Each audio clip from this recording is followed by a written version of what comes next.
السلام علیکم ورحمۃ اللہ وبرکاتہ۔ رمضان جب آتا ہے تو صرف دن نہیں روشن ہوتے بلکہ راتیں بھی جگمگا اٹھتی ہیں، اور ان راتوں کی سب سے خوبصورت عبادت نماز تراویح ہے۔ نبی کریم صلی اللہ تعالی علیہ وآلہ وسلم نے ارشاد فرمایا، جس نے رمضان میں ایمان اور ثواب کی نیت سے قیام کیا، اس کے پچھلے گناہ معاف کر دیے جائیں گے۔ اس حدیث میں قیام سے مراد نماز تراویح ہے۔ سوال یہ ہے کہ تراویح کیا ہے؟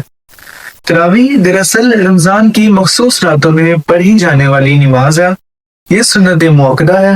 نبی کریم صلی اللہ تعالی علیہ وآلہ وسلم نے خود ادا فرمائی اور صحابہ نے اس سنت کو زندہ رکھا۔ خلیفہ دوم حضرت عمر بن خطاب رضی اللہ تعالی عنہ نے باجماعت نماز تراویح کا اہتمام فرمایا تاکہ امت ایک امام کے پیچھے قرآن سنے۔ آج کل کا مسئلہ جو کہ نوجوانوں میں عام طور پر پایا جاتا ہے کہ تراویح بہت لمبی ہوتی ہے، ٹانگیں درد ہونے لگ جاتی ہیں کہ سارے دن ہم کام کرتے ہیں، پڑھتے ہیں، اور رات کو نماز تراویح ہمارے لیے مشکل ہو جاتی ہے، یا پھر صرف 8 رکعت پڑھ لیتے ہیں۔ لیکن ذرا سوچئے، دن بھر ہم پوری دنیا کے لیے کھڑے رہ سکتے ہیں، لیکن رات کے وقت صرف 40 منٹ اللہ کی رضا کے لیے نہیں کھڑے ہو سکتے۔ نبی کریم صلی اللہ تعالی علیہ وآلہ وسلم کا نماز تراویح کا طریقہ، رسول اللہ صلی اللہ تعالی علیہ وآلہ وسلم نے چند راتیں صحابہ کرام رضوان اللہ تعالی علیہم اجمعین کے ساتھ قیام فرمایا، پھر اس خوف سے ترک کر دیا کہیں امت پر نماز تراویح فرض نہ ہو جائے۔ یہی وجہ ہے کہ نماز تراویح سنت موقدہ ہے،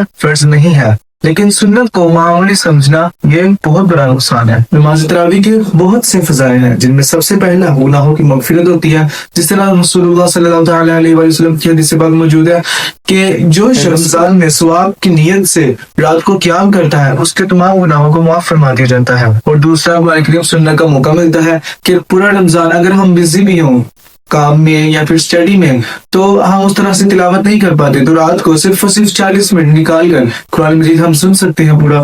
اور حدیث میں آتا بھی ہے کہ پڑھنے سے زیادہ سننے میں ثواب ملتا ہے۔ اور تیسری، دل کی نرمی، آپس میں اتفاق پیدا ہوتا ہے، ایک دوسرے کے لیے ہمدردی پیدا ہوتی ہے۔ جب ایک جماعت کے ساتھ، عوام کے ساتھ ہم ملتے ہیں تو ہم میں اتفاق پیدا ہوتا ہے۔ علم دین اور فقہ کے مسائل میں مفتیان اکرام کی الگ الگ رائے ہوتی ہیں، ہر کسی کا الگ الگ موقف ہوتا ہے۔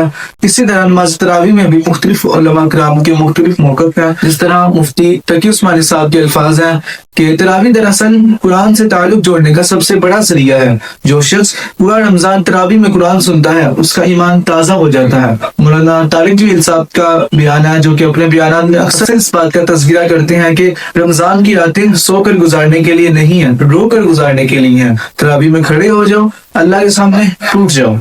مفتی منیب الرحمان صاحب فرماتے ہیں کہ تراویح امت کی اجتماعی عبادت ہے، اس کو معمولی سمجھنا محرومی ہے۔ صحابہ کرام اتنا طویل قیام کرتے کہ سحری کا وقت قریب آ جاتا، لیکن ان کے دلوں میں لذت تھی۔ ہمیں مسئلہ ٹانگوں کا نہیں، دل کا ہے۔